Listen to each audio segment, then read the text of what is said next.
मुख्यमंत्री के तौर पर सेवा का अवसर दिया तो हेल्थ सेक्टर की स्थिति वहां की भी बहुत चुनौतियों से भरी हुई थी। चाहे वो मेडिकल इंफ्रास्ट्रक्चर हो, मेडिकल शिक्षा हो या फिर इलाज की सुविधाएं हो, हर पहलू पर तेजी से काम करने की जरूरत थी। हमने चुनौती को स्वीकारा और मिलकर स्थितियों को बदलने की कोशिश की।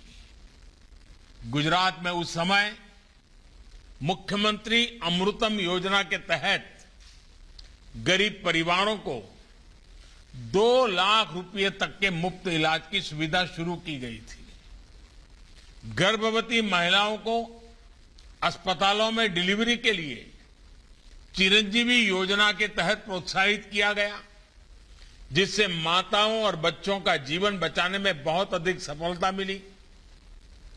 मेडिकल शिक्षा के मामले में भी बीते 2 दशकों के अथक प्रयासों से गुजरात ने मेडिकल सीटों में लगभग 6 गुना वृद्धि दर्ज की है। साथियों, मुख्यमंत्री के रूप में देश के हेल्थ सेक्टर की जो कमियां मुझे अनुभव होती थी, बीते 6-7 सालों से उनको दूर करने की निरंतर कोशिश की जा रही है। और हम सबको मालूम है, हमारा संविधान के तहत जो फेडरल स्ट्रक्चर की व्यवस्था है, उसमें हेल्थ ये राज्य का विषय है, राज्य की जिम्मेवारी है। लेकिन मैं राज्य का मुख्यमंत्री रहा लंबे समय तक, तो क्या कठिनाइयां हैं वो मुझे मालूम थी। तो मैंने भारत सरकार में आकर के भले दायित्व राज्य का हो तो भी उसमें बहुत सारे काम करने चाहिए भारत सरकार ने, और उस दिशा में हमने प्रयास शुरू किया। हमारे यहां एक बड़ी समस्या ये थी कि देश का हेल्थ सिस्टम बहुत ही अधिक टुकड़ों में बटा हुआ था।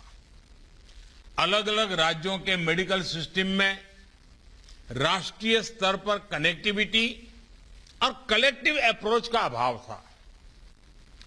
भारत जैसे देश में जहां बेहतर स्वास्थ्य सुविधाएं राज्य की राजधानियां या कुछ मेट्रो सिटी तक ही सीमित थी, जहां गरीब परिवार रोजगार के लिए एक राज्य से दूसरे राज्य जाते हैं, वहां राज्य की सीमाओं तक सिमटी स्वास्थ्य योजनाओं से बहुत लाभ नहीं हो पा रहा था।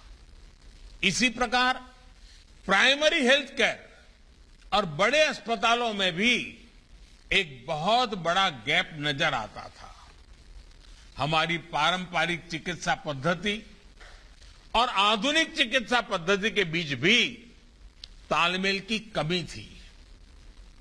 गवर्नेंस की इन कमियों को दूर किया जाना बहुत जरूरी था। देश के स्वास्थ्य सेक्टर को ट्रांसफॉर्म करने के लिए हमने एक राष्ट्रीय अप्रोच, एक नई राष्ट्रीय स्वास्थ्य नीति पर काम किया। स्वच्छ भारत अभियान से लेकर आयुष्मान भारत और अब आयुष्मान भारत डिजिटल मिशन तक, ऐसे अनेक प्रयास इसी का हिस्सा है। आयुष्मान भारत योजना से ही अभी तक राजस्थान के लगभग 3.5 लाख लोगों का मुफ्त इलाज हो चुका है।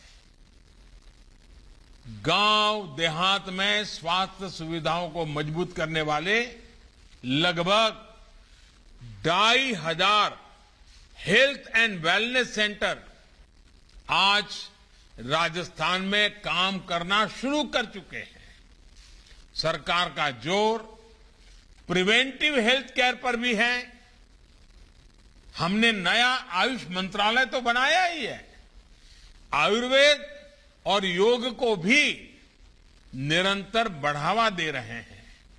भाई और बहनों, एक और बड़ी समस्या मेडिकल इंफ्रास्ट्रक्चर के निर्माण की धीमी गति की भी रही है।